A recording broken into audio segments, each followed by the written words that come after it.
So, Janelle, you were asking about stop words in permalinks. Do you recall your question? You want me to read it?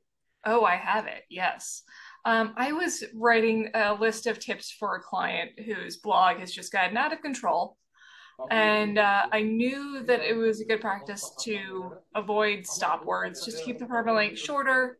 Um, and I found this link that had a list of like, I don't know, hundreds of stop words. And I didn't even realize that these were considered stop words. Like best, I mean, best is in everything. Best list of 25 things, it's everywhere.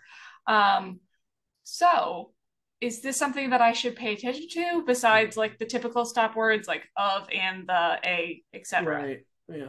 So, what is the problem you're solving when you say the client is out of control in their blog? Their blog uses they have many categories and they're just Yeah. their post titles are very long, Yeah. unnecessarily long, and so they're permalinks because they haven't been customizing them. So I'm trying to advise them on best practices for permalinks, and I know that I can do that easily, but I also want to advise them, say, hey, you can remove these list of stop words, but I don't want to overwhelm them because the Right. list that I found online is extensive, Yeah. Yeah. and not even something that I would have thought would have been Yeah. like a stop word. Right. Right. Okay. So,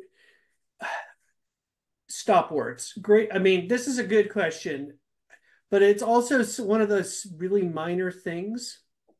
So I think you're solving a problem, which is a good problem to solve, but I don't know if stop words really solves it, Got it. right? Because um I like I will say like Yoast will strip stop words from URLs if you allow it. And I used to be a default feature, maybe a paid feature. I turned it off because I don't like it.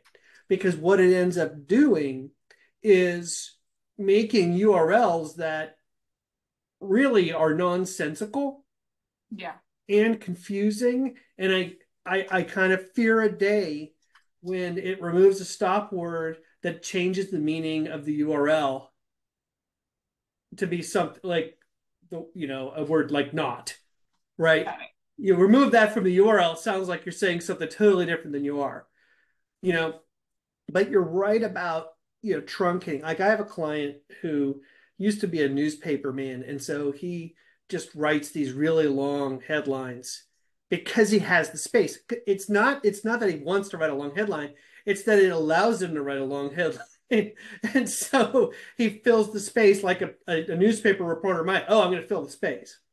Hmm. So I think maybe if you said, maybe it's easier to say keep your headlines less than 6 words. I mean, Would like, but that's just the headline. That's not even the permalink. right, Yeah, but in WordPress, the permalink is based on the headline, true. right? And so if you just say 6 words headlines are gonna make your life a lot easier. And then, say everything you want in the blog post, but tease with a 6 word headline. And there's no, 6 words is not magic. It could be 8, but the point is keep it concise. Yeah. And if you give them something to aim for, it becomes concise. And then their permalinks are going to get, more in order.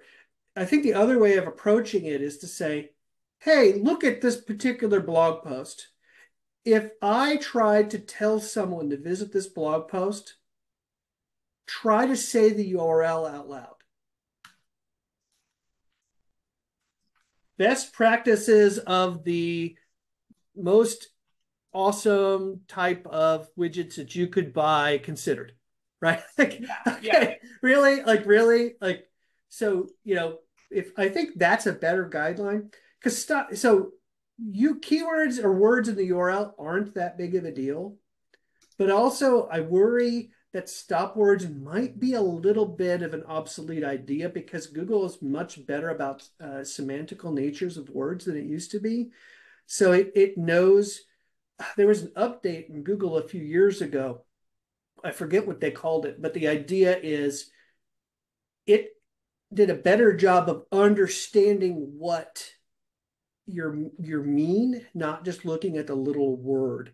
So when you put not in a phrase, it understands that not means the negative of what you're about to say, right? So if not might be a stop word, you might change the meaning of what it is to Google.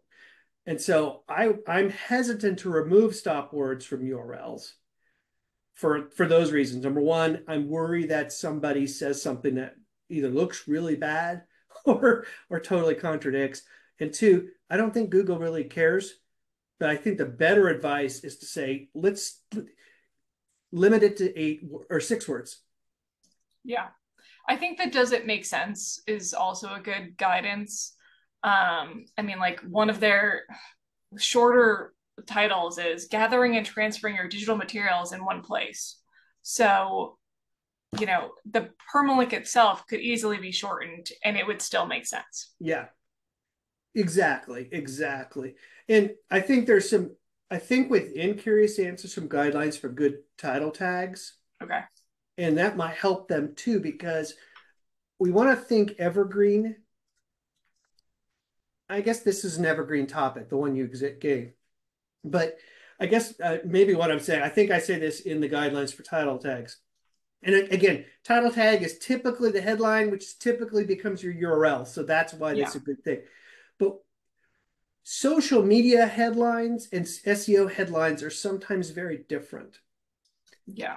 And so if you're used to writing for social media, you might you want to write for the shock the click. And this, mind you, Stephanie's probably cringing when she hears me say this, because that's an overbroad statement, right? And it's not completely true. But just when we do SEO, we want to be direct and clear. And we want less flamboyance. We just want straight up, what am I going to find when I read this article? Right? And so by limiting it to 6 words, I think you'll help your client end up accomplishing that. And then you don't have to explain something like stop words or worry about which stop words list is right, or God forbid, turn on an automated system that modifies it. Yeah, I don't want to do that. Oh, there's an example I found this week. I have a client that does service on inline valves in your industrial machinery. And so the page is about inline valves. And the Yoast removed the stop word in. So it's line is the URL. Oh gosh. But wouldn't inline be one word? No? They did it as two. They did it too. They're engineers. They're terrible spellers. Maybe that's wrong, right? But point is, now the URL says something line valves, and a line valve isn't a thing. There's no such thing as a line valve. So by removing the stop word, they ended up. Now, am I going through and changing? No, it doesn't even matter that much, right? But that's why the stop words is kind of a misnomer, and I like what you're saying. Yeah. Got it. Does that help? Thank you.